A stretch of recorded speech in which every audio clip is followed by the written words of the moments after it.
I believe that is true.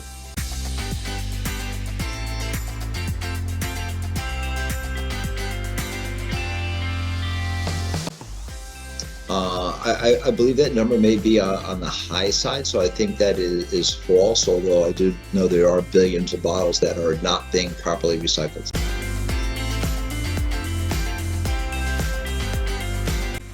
$28 billion. Okay, well, as I said, I know that the water bottles and the jars and large containers are a major problem. And ideally a small fraction of them are really being recycled today. And part of it is, do we have really the systems and the infrastructure to properly collect and recycle those to the quantities that are really in need? That is true.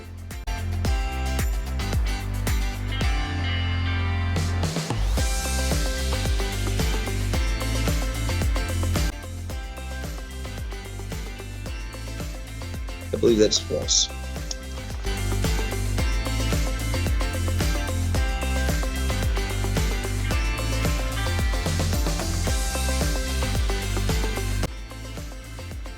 I think 60 is a good estimate on number.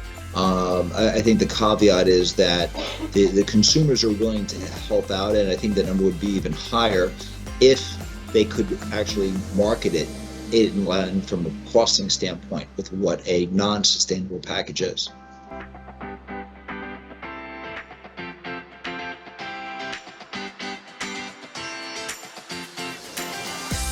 I think that's false. I think the number's higher than that.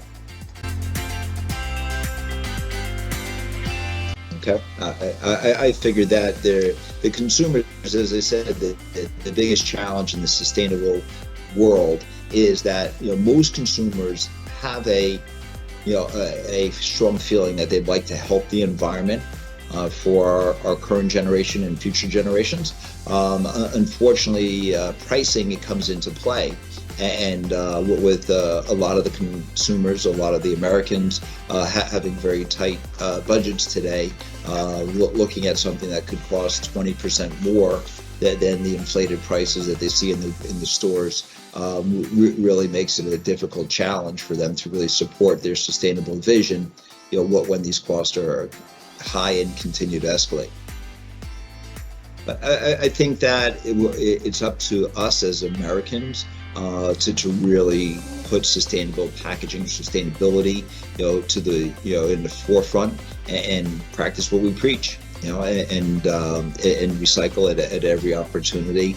In the future, if we have compost piles from a regional standpoint, or whether it's from a local and or your backyards, adding that, I think will continue to reduce the demands that we have on landfills and on these incinerators and so forth.